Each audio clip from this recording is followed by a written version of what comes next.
ఒక పోపు మరణించిన తర్వాత పోపు గదులకు సీల్ వేసే ప్రక్రియ ఖాళీ సీటును జ్ఞాపకం చేస్తుంది. వాటికన్లో పోప్ ఫ్రాన్సిస్ గారి గదులకు సండే ఆచారంలో భాగంగా సీల్ వేశారు. ఇది ఒక పోపు మరణించి మరో కొత్త పోపుని ఎన్నుకునే కాలం వరకు సంప్రదాయంలో భాగంగా ఇలా సీల్ వేస్తారు. అంటే పోపు గారు కుర్చీ ఖాళీగా ఉంది అని గుర్తు చేయడానికి ఇలా సీల్ వేస్తారు. మరియు పోపు గారి గదిలో ఉన్నటువంటి రహస్యాలను గోప్యంగా ఉంచడానికి మరియు ఆ గదును భద్రపరచడానికి కొత్త పోపు వచ్చేంత వరకు ఆ గదిలోకి ఎవరు వెళ్లకుండా ఉండేలా ఆ గదుకు సీల్ వేస్తారు. మరియు ఇలా సీల్ వేయడం కూడా పాత పోపు పాలన ముగిసిందని, కొత్త పోపు పాలన ప్రారంభం కాబోతుంది అని గుర్తుగా కూడా సీల్ వేస్తారు. లాటిన్ భాషలో ఇలా సీల్ వేయడాన్ని ఖాళీ సీటు అని పిలుస్తారు.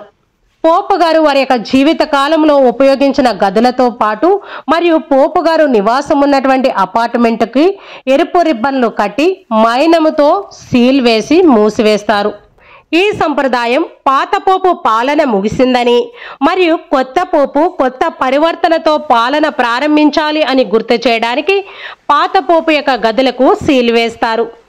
మరియు కొత్త పోపుని ఎన్నుకున్న సమయంలో కొత్త పోపు అనధికారికంగా పాత పోపు గదిలోకి వెళ్లకుండా ఉండేలా ఇలా సీల్ వేస్తారు.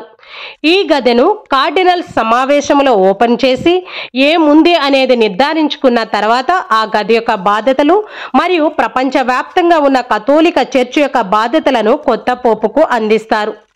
ఈ ప్రక్రియలో పోపు గారి యొక్క ఉంగరాన్ని దివ్య బలి పూజ సమర్పించి ఎంతో ఉత్సాహంగా ఇరగకొడతారు. అంటే ఇది పాత పోపు పాలన ముగిసింది అని జ్ఞాపకం చేయడానికి ఈ విధంగా చేస్తారు. ఈ సంప్రదాయంలో భాగంగానే పోపు గారు నివాసం ఉన్నటువంటి గదులకు ఎర్ర రిబ్బన్ కట్టి మైనముతో సీల్ వేస్తారు.